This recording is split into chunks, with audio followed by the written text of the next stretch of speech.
Si vous nous rejoignez, soyez les bienvenus. Peut-être que vous êtes là depuis hier, ponctuellement. On continue pour prendre des rendez-vous, pour converser avec les uns les autres, des exposants présents sur le site. Vous savez que tout le long de ces 2 jours, vous pouvez prendre des rendez-vous directs, téléphoniques, visio, mais vous pouvez également laisser des messages qui vont permettre aux uns aux autres de vous rappeler, de prendre contact avec vous dans les jours qui viennent afin d'étudier la mise en place de votre projet de transmission ou de reprise d'entreprise. On a des repreneurs d'entreprise, on a des start-upers peut-être de demain, on a des jeunes créateurs avec une question que souvent l'on se pose aussi. Où vais-je m'implanter? De quelle façon vais-je être accompagné par les collectivités territoriales sur le territoire que j'ai ciblé de façon extrêmement précise ou pas pour créer et monter son entreprise? On va parler d'un territoire qui essaye de répondre en permanence à une question. Comment susciter l'entrepreneuriat? Comment implanter de nouvelles entreprises? Comment leur permettre de se développer dans le temps, parce que ça fait partie dorénavant des missions des collectivités territoriales, comme l'agglomération du Grand Dax, représentée aujourd'hui par sa chargée de mission économique, Muriel Muscat, accompagnée par Hervé Anneli, qui a chaussé un pull à l'effigie, du moins qui représente le logo de la pépinière d'entreprise qu'il représente. Vous êtes chargé de mission innovation à Pulseo. Vous allez nous dire tout à l'heure en quoi correspond l'ambition de Pulseo, puis de quelle façon on peut à la fois intégrer la pépinière d'entreprise, puis compter sur elle pour le développement à venir, sachant que pour tout nouveau futur locataire de pépinière d'entreprise, le même sweatshirt vous sera offert en cadeau, et ce pour les 100 premières implantations à venir. C'est la promo vous ne saviez pas? Ah ben pardon, mais non, mais on va le lancer comme ça, c'est le scoop du jour. Muriel, je le disais, la loi NOTRe a bouleversé le champ de compétences d'intervention des collectivités territoriales, et les agglomérations, comme celle du Grand Dax, se retrouvent totalement dans leur mission, confrontées à cette volonté de soutenir le développement économique, de miser sur le développement économique. Alors je vous laisse présenter peut-être en quelques mots les atouts finalement du territoire du Grand Dax, sachant que j'ai bien compris que l'un de vos atouts était à côté, avec la pépinière, parce que dans les propos de votre vice-président, dans la conférence de presse introductive, il a beaucoup insisté sur le fait que chez vous, alors vous allez me dire si c'est vrai, il y a une grande boîte à outils, une boîte à outils extrêmement riche au service de l'entrepreneuriat. Expliquez-moi ça. Alors, en fait, c'est vrai que sur notre territoire, donc l'agglomération du Grand Dax, le territoire du Grand Dax, c'est 20 communes autour de Dax, Saint-Paul, voilà, 20 communes qui constituent l'agglo. Et on a des atouts économiques forts. Alors, effectivement, d'abord, c'est le premier bassin de vie des Landes. Eh oui, il faut le rappeler, voilà. C'est vrai, ce grand département, tout à fait. C'est un grand département et on est le premier bassin de vie. On a une commune, enfin une agglo qui fait presque 60 000 habitants. Avec une projection de 80 000 habitants en 2030. Donc, ça fait vraiment un développement important d'ici 2030. Une agglo qui crée aussi 25 000 emplois. Ouais. Et environ 6 000 structures économiques, 4 500 entreprises sur le territoire. Voilà. Avec, comme beaucoup d'agglomérations de votre taille, des entreprises économiques qui vont à la fois des toutes petites structures jusqu'à, mine de rien, des entreprises qui comptent en nombre de personnes, de collaborateurs, et qui sont plutôt dans quel domaine d'activité chez vous? Alors, on a plutôt des très petites, des TPE quand même dans notre tissu économique, beaucoup de commerce, services, BTP. Un petit tissu industriel, mais quand même le commerce, services et BTP sont très présents. Voilà. Avec aussi du tourisme. Et du tourisme. Au sens très large du terme. Alors, avec du sens très large du terme, parce que je pense à des groupes notamment thermaux. Oui, tout à fait. Du thermalisme que vous avez chez vous, etc. C'est la filière mère de notre territoire. Absolument, on a effectivement 16 établissements thermaux et on a quand même plus de 60 000 curistes qui viennent chaque année sur l'agglomération du Grand Dax et bien souvent accompagnés. Donc ça fait 90 000 personnes qui viennent. Et c'est énorme en termes de zone de chalandise. Pour nous, c'est très important. Alors, comment une collectivité, avec de la volonté, certes, avec du budget, évidemment, mais comment une collectivité vient véritablement en appui du développement économique? Alors, déjà, on a de la chance d'avoir des bons chiffres économiques, c'est-à-dire qu'on a un taux de création d'entreprise qui est performant. Et on en a parlé d'ailleurs lors de la conférence de presse, malgré effectivement une conjoncture particulière. C'est un territoire qui reste dynamique puisqu'on a depuis 10 ans plus de 2000 entreprises, 2110 entreprises exactement qui ont été créées sur l'agglo depuis 10 ans. Donc ça fait un taux de croissance à peu près de 13% par an. Donc c'est vraiment un territoire dynamique. On a un atout fort aussi, c'est la ligne. Le dynamisme, entraîne le dynamisme en plus. Exactement. Voilà, tout à fait, donc on attire quand même. Et c'est vrai qu'on a aussi un atout fort à l'échelle du département, c'est qu'on a la ligne, la gare LGV.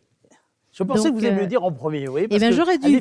J'aurais pu. Non, Ouais. mais la conséquence, en effet, c'est ces très bons chiffres de dynamisme économique, mais parce que vous êtes un nœud, là, hein, on peut le dire, avec de l'infrastructure, du débit. Voilà, exactement. Dieu sait si c'est important, on le voit aujourd'hui, des mètres carrés, une vraie logique, hein, quelque part, de zone dans le bon sens positif. Hein. Oui, C'est-à-dire tout à de fait. planification de l'activité économique. Donc, c'est sûr que c'est favorable. Hein, Eh bien, c'est favorable, c'est un atout pour nous, tout ça. Donc, on a construit effectivement autour de ces atouts, on a construit petit à petit, on a voulu construire un territoire connecté.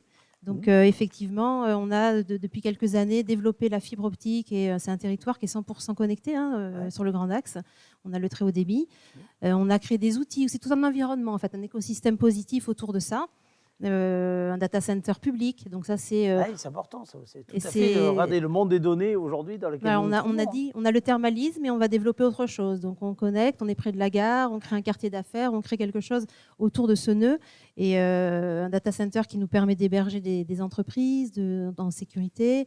On a créé des outils, un campus numérique, un campus d'enseignement supérieur pour proposer, faire venir aussi de l'enseignement supérieur sur notre territoire. Voilà, tout ça, c'est un écosystème qui nous permet d'attirer aussi les entreprises, finalement. Bien sûr, absolument. Voilà. Avec un mot, vous allez me dire si vous va bien, facilitateur, ça vous va bien? Ça nous va bien. Oui, non, mais c'est ce qu'on essaye de faire tous les jours. C'est vrai qu'on essaye d'être le premier accueil des entreprises, voilà, donner une première information, donner de l'information économique aux entreprises, les attirer et aussi les accompagner.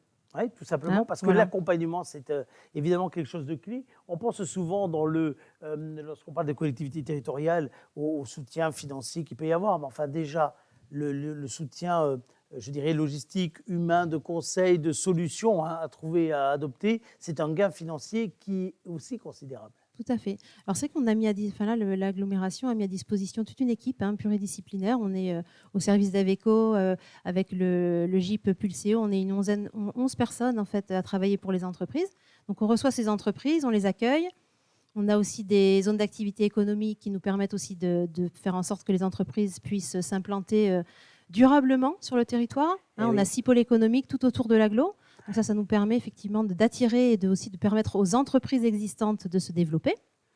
Et on a créé aussi des hôtels d'entreprise, une pépinière d'entreprise Pulseo, un incubateur, des partenaires qui mettent en place des couveuses d'entreprise. Voilà, on a vraiment toute une gamme d'outils pour pouvoir répondre aux besoins des entreprises et les attirer sur notre territoire.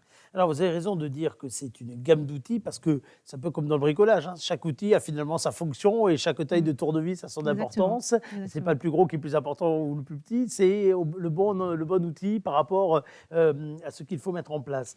Si je passe à Pulseo, c'est un outil pépinière d'entreprise. Donc peut-être que pour les porteurs de projets, pour faire non pas du jargon comme très souvent on le fait entre nous, parce qu'on voit bien, il faut peut-être rappeler par rapport à tous ces outils, lequel est destiné à quoi. Vous allez faire spécifiquement sur Pulseo tout à l'heure, mais peut-être Muriel bien expliquer ça, quoi, pour finalement pas que ce soit que des outils qu'on a du mal à appréhender, mais juste pour que quelqu'un puisse se dire, mais celui-là, il pourrait correspondre à mon projet. Alors, on a effectivement donc, les pôles économiques, donc ça, c'est des zones d'activité. Ça, c'est des zones d'activité. On commercialise des terrains, c'est pour les entreprises industrielles, artisanales, les entreprises qui font du commerce B2B, des choses comme ça. Donc là, c'est vraiment pour des entreprises qui vont vouloir à un moment donné s'implanter, construire des bâtiments, des locaux d'activité qui font 400 mètres carrés, 500 mètres carrés, qui ont besoin d'avoir de la logistique. Voilà, ça, c'est la première chose. Ça, c'est zone d'activité. Voilà. Ensuite, on a des hôtels d'entreprise. Donc ça, on a un hôtel d'entreprise à Saint-Paul-les-Dax, par exemple. Et on a aussi la pépinière d'entreprise Pulseo qui se trouve à la gare de Dax, au quartier d'affaires de la gare, et un campus aussi, enseignement supérieur, où là, on a créé un plateau formation. Donc en fait, l'hôtel d'entreprise, il sert à héberger des entreprises qui sont plutôt des consultants, qui font du B2B. Ouais. Voilà, c'est pour essayer de donner des idées un peu plus précises de ce qu'on fait. Pulseo, Hervé présentera tout à l'heure, mais c'est notre centre d'innovation technologique. C'est vraiment l'outil innovant du Grand Axe. Ouais. Voilà, donc là, il y a tout un accompagnement spécifique que Hervé va développer. Et Confluence, au quartier de la gare, on a créé des bâtiments aussi qu'on voit là sur les slides, vraiment à côté de la gare, puisque c'est notre atout fort. On en a parlé tout à l'heure. Et cet outil, on a créé un plateau de 400 mètres carrés pour que des formations professionnelles puissent se faire sur notre territoire. On est entre Bayonne, Bordeaux, et les organismes de formation, les partenaires viennent proposer leur formation dans ce bâtiment.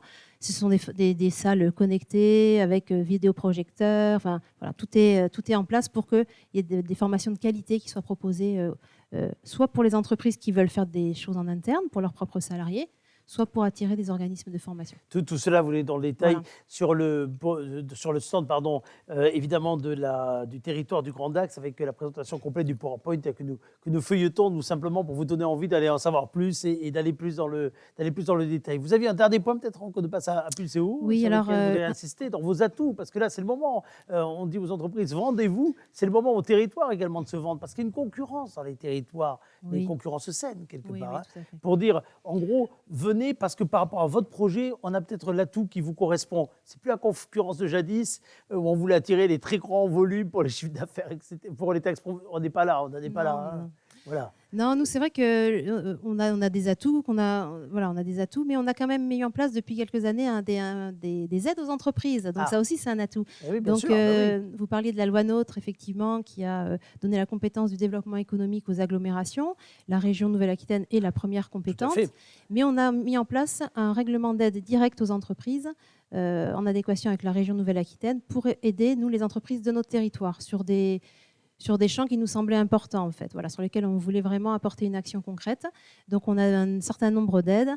Celles qui sont vraiment spécifiques à notre territoire, ce sont des aides à destination des commerces ou de l'artisanat de centre-ville, centre-bourg, sur les 20 communes de l'agglo, où là, on peut donner des aides pour les commerces les boutiques qui souhaitent engager des travaux, réaménager leurs points de vente, mettre en place des outils numériques. Voilà, donc on a des aides qui peuvent aller, ce sont des subventions, et qui peuvent aller jusqu'à 31 000 €.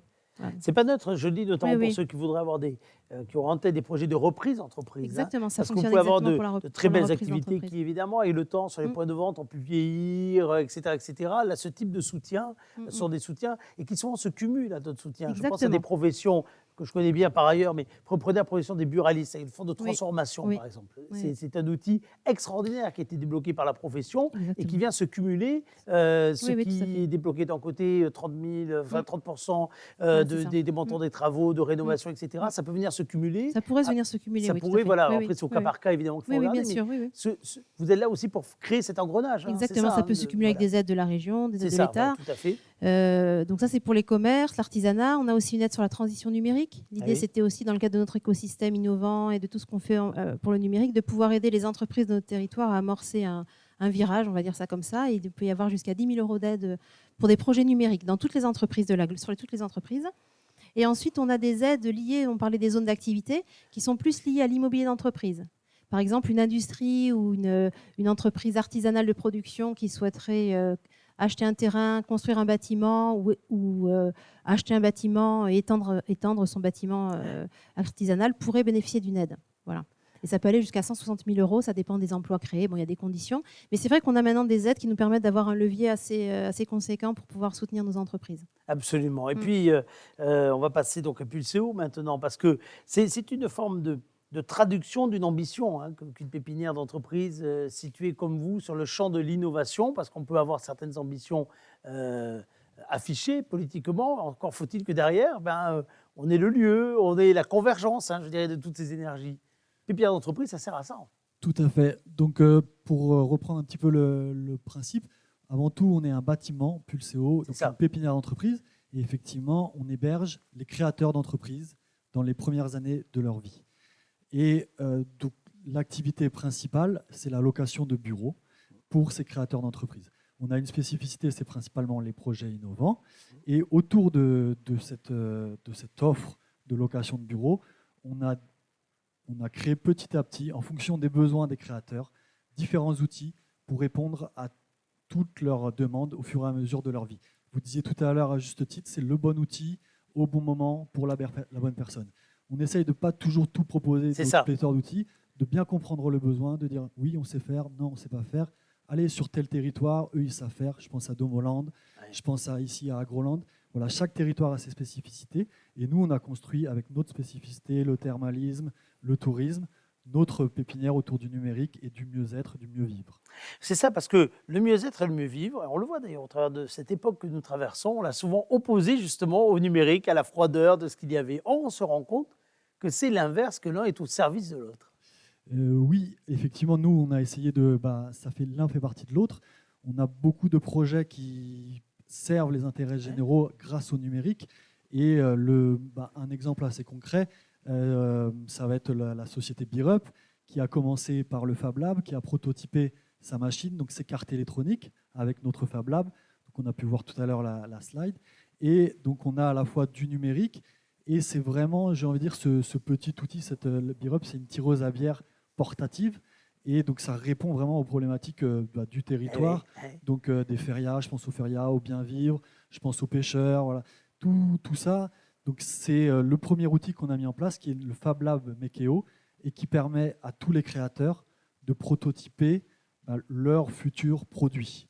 Parce que, vous le disiez tout à l'heure dans la mise à disposition d'outils, il y a ceux qu'on rêverait d'avoir et il y a ceux qu'on peut vraiment se payer, se permettre, etc. Et pour souvent une start-up, une petite entreprise ou autre, le côté prototypage qui est indispensable dans la chaîne, ça coûte terriblement cher si on n'a pas la capacité de solliciter finalement des gens qui ont acheté pour mutualiser des outils de prototypage. Oui, vous avez tout à fait raison. Du coup, nous, on a essayé de mutualiser dans un atelier qu'on appelle Fab Lab Mekeo, pléthore de machines, donc des imprimantes 3D, des fraiseuses, des découpes laser, mais aussi des compétences. On a un concepteur en CAO et on a un artiste plasticien qui a plus une ingénierie sur les matériaux, et les deux vont vous conseiller sur les différentes matières, quel prototype, comment faire, etc., quelle machine utiliser, et vous former pour avancer. Et oui, sur un territoire où le design a fait même école, vous imaginez à quel point ça a de l'importance. Alors, regardez les autres diapositives qui vont apparaître, s'il vous plaît, à l'écran, et qui vont permettre d'aller vers le champ de compétences, parce qu'il y a évidemment donné des outils, mais aussi financer. Oui. Le deuxième constat, au bout de quelques années, on s'est rendu compte qu'on avait des projets innovants qui étaient sur le territoire, des créateurs d'entreprises qui voulaient rester sur leur territoire. Mais les compétences pour aller chercher des financements, elles étaient à Bordeaux, à Toulouse. Et donc nous, on a développer un petit pôle d'expertise sur la recherche de financement pour les porteurs de projets innovants. Donc ça commence par l'obtention d'un statut spécifique, qui est le statut jeune entreprise innovante. Concrètement, ça donne des exonérations sur les charges sociales des chercheurs et sur les impôts que vous allez payer la première année. Et après, c'est cumulatif avec les crédits d'impôt, le crédit impôt recherche, le crédit impôt innovation, le crédit impôt métier d'art. Aujourd'hui, quand vous faites appel à un consultant pour monter ces dossiers, il vous prend entre 2 000 à 5 000 euros. Alors que les startups qu'on accueille à Pulseo, elles ont droit à des crédits d'impôt qui sont autour de 2 000 à 10 000 euros. Donc vous faites rapidement le calcul, c'est beaucoup trop cher pour une... C'est clair, bien sûr. Du coup, nous, on a fait une offre packagée très peu chère avec des tarifs pour les entreprises. On prend en charge une partie du coût et ça leur permet de se lancer, de financer leurs premiers travaux de R&D. Et on s'occupe de tous les dossiers administratifs. Je vous laisse continuer à dérouler vos atouts, parce que là, on a vu le deuxième point, mais maintenant, voici vous former. Et Dieu sait si c'est important dans ce domaine-là. Voilà, un autre point qu'on s'est rendu compte au fil du temps, c'est qu'on avait des très bons techniciens, très très bons. Ils savaient développer, ils touchaient un petit peu à la compta, mais ils n'étaient pas forcément bons sur les autres aspects, le management, le commercial, etc. Donc, on a commencé par lancer une formation au métier de dirigeant qu'on a appelé Grand Axe Manager, qui est une formation sur le long terme. Donc pendant 3 ans, vous suivez les 7 grandes thématiques du métier de dirigeant. Et en parallèle de ça, on a créé aussi des formations spécifiques sur mesure pour répondre aux besoins des entrepreneurs. Donc on parle d'intelligence artificielle, on parle de réseaux sociaux, on parle de stratégie web marketing. Aujourd'hui, l'acquisition de clients sur le net prend une part de plus en plus importante. Et pareil, on a des formations en ligne, mais on a peu de formations en présentiel. Et nous, notre idée, c'est de remettre un peu de lien dans tout ça, de faire les formations à Pulseo, de faire rencontrer les experts et les entreprises. Alors, tous ces points, on va les retrouver évidemment sur le stand pour vous présenter, mais on peut prendre contact avec vous, l'un et l'autre, et puis d'autres de vos collègues pour imaginer encore une fois le meilleur outil adapté à son besoin et se projeter également dans quelque chose qui est important. Non pas le benchmarking de proximité, mais en tout cas le partage de connaissances de proximité. Parce que c'est ça aussi que vous permettez. Souvent dans les pépinières d'entreprise, jadis, on disait le meilleur endroit qui justifie le choix d'une pépinière d'entreprise, c'est la machine à café. Alors, certes, les années ont évolué, mais on est quand même dans le même esprit. Oui. De construire ensemble. Je suis tout à fait d'accord et j'ai envie de dire que on parlait tout à l'heure d'une équipe de 10 personnes, mais ce qui fait la force effectivement d'une pépinière d'entreprise, c'est tous les chefs d'entreprise qui ont fait toutes les erreurs de création, le choix du mauvais statut, etc. Moi, je touche à la machine à café. Ça, et voilà, qui en parlent à la machine à café, aux plus jeunes qui viennent d'arriver. Oui. Et c'est ça la vraie valeur du bâtiment. Et nous, notre rôle, c'est vraiment de mettre de l'huile dans les rouages, donc d'organiser des cafés, d'organiser des apéros, d'organiser des repas. Même si c'est compliqué en ce moment, on essaye quand même de mettre un petit peu de lien ou de dire, voilà, il y a un besoin, là, il y a une réponse. Donc, on essaye de continuer à créer ce lien et à permettre la passation du savoir entre les plus anciens, pas forcément en termes d'âge, mais de nombre d'années dans un Pulseo, aux plus jeunes. Alors, on va terminer par un appel à projet, parce que j'ai vu cela s'afficher à l'écran, et c'est important de dire que vous êtes là également pour stimuler, parce qu'on disait tout à l'heure, vous étiez là en réponse, à juste titre, mais vous êtes là aussi pour stimuler. Les appels à projet, c'est ça. Oui, effectivement, on vient de lancer un nouvel appel à projet qui s'appelle A Point Nommé, qui vise à féliciter 3 porteurs de projets qui veulent se lancer dans les Landes sur des projets qui ont du sens pour le territoire. Donc, quand on dit qui ont du sens, c'est vraiment large. Voilà, on n'exclut aucun champ. Donc, par exemple, tout à l'heure, machine à bière, ça aurait pu être un projet qui rentrait dans le champ pour le territoire ? Exactement. On a fait une petite réunion d'équipe autour de la machine à café et on est plutôt parti de ceux qu'on voulait exclure. Donc, on a exclu par exemple les armes, des sujets qu'on n'avait pas nous forcément envie d'accompagner. Oui, qui ne sont pas du tout dans le... Voilà, c'est ça. Ouais, donc, voilà, le champ est assez large et donc le champ des possibles est ouvert. Ça clôture fin juin. C'est ouvert à tout le monde, aux créateurs de 0 à quelques années. Et on vous invite à candidater. Et alors, je le dis de façon très simple, mais sur ces appels à projets, ça vaut le coup d'y passer également du temps, même si vous ne gagnez pas, parce qu'en réalité, sur ces appels à projets, il y a de la mise en relation derrière, il y a des personnes qui ne se faisaient pas dans les 3 premiers, ou je ne sais combien vous allez en récompenser, mais qui vont regarder, découvrir votre projet, qui peuvent se dire, mais tiens, moi je peux y participer, je peux améliorer, je peux vendre un truc, je peux apporter ma pierre à l'édifice. C'est aussi une bonne mise en réseau, les appels à projets. Exactement. Et on s'engage à appeler chaque porteur de projet pour bien comprendre son projet, pour lui donner des pistes d'amélioration. C'est ça, voilà. Il n'y a pas que le chèque potentiel à gagner. Exactement, parce que pour nous, c'est un échange gagnant-gagnant. Vous allez passer quelques minutes à répondre à notre appel à projet. Donc nous, on s'engage à y passer le même temps. Et on a fait en sorte que le projet soit très facile, que la candidature soit très facile. Ou si vous avez déjà une présentation, on prend celle-ci, si elle reprend les grands champs d'une présentation d'une structure. On ne veut pas un formalisme précis avec le logo Pulseo, grand axe en bas, voilà. On prend ce que vous avez. C'est marrant, j'ai déjà vu ça quelque part pourtant. Alors, merci beaucoup en tout cas, merci beaucoup de cette présentation. Pulseo, dont vous reconnaîtrez maintenant facilement le logo grâce à cette présentation. Ça, on est dans un salon virtuel, mais là, vous voyez, c'est très réel. Vous voyez, la mise en place du stand est absolument réelle. Plaisanterie mise à part, Pulseo est un des outils. Tous les autres outils, vous les avez tous regroupés sur le stand de la communauté d'agglomération du Grand Axe, avec un territoire qui mise sur l'entrepreneuriat, c'est important de le dire, qui mise sur l'entrepreneuriat, qui suscite en tout cas des énergies, des moyens pour faire que l'entrepreneuriat soit un vecteur de développement et d'avenir. Et ça, c'est très important parce que, mais c'est le cas de tous les territoires qui sont d'ailleurs sur la plateforme. Ces territoires-là ont envie d'accueillir des entreprises. Ne partons pas de vieux schémas sur lesquels les uns sont opposés aux autres. Pas du tout. On est dans une époque aujourd'hui où les collectivités territoriales savent ce qu'elles doivent, dans le bon sens du terme, aux entreprises, comme les entreprises savent qu'elles peuvent s'appuyer sur les collectivités territoriales. Et il faut dépasser les vieux clivages là-dessus et se dire qu'au contraire, on est là, une collectivité, elle est là pour aider, soutenir les projets. Alors bien sûr, il y a des demandes qui sont parfois qui ne peuvent pas se faire parce qu'on n'est pas au bon endroit, on n'est pas au bon moment, on n'est pas au bon tempo, parce qu'il y a d'autres choses qui font que c'est telle population qui est plus importante que d'autres. Mais la volonté des collectivités, elle est là aujourd'hui. Très clairement, elle est de faire du soutien économique, du développement économique. Donc allez-y. Et alors, contrairement aux idées reçues, elles se parlent entre elles. Parce que des fois, il y a des élus, les gens ne sont pas toujours d'accord avec les autres. On est dans des périodes là où vous vous sentez bien de nouveau. Mais les collaborateurs, très souvent, c'est beaucoup plus transversal. Non, mais c'est vrai, il faut le dire. Exactement, les opérationnels se parlent entre eux parce qu'on a besoin les uns des autres, on a des compétences diverses. On est plutôt confrères que C'est concurrents. ça, c'est ça. Et effectivement, quand on ne sait pas faire quelque chose, on va vous envoyer chez le voisin, on va vous éviter de faire 40 km de voiture pour vous rendre au boulot, mais on va essayer de trouver le scénario le plus optimum pour vous faciliter la vie. On est là pour vous aider, oui. Merci beaucoup, en tout cas, à vous d'être venu ici dans le studio. On va continuer dans quelques minutes avec un sujet tout à fait différent, mais alors vraiment tout à fait différent.